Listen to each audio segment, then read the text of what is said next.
Hi everyone, it's Nikki from Pedalmania. Stop. I know it's not usual for me to do a baking video. This is just going to be a real quick one. I'm just documenting my mom's favorite recipe for prize butter tarts. These have always been my favorite, and I just want to have a record of how to make them that my daughter can use. So here we go.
One thing I will quickly mention is the tarts on the right are made with gluten-free tart shells, and the ones on the left are just regular tart shells.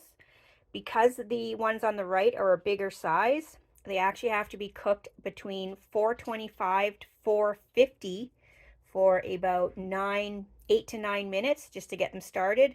Then you turn the temperature down to 350 and cook them for another about 19 minutes. The ones on the left just start off at 350 and they cook for about 25 minutes.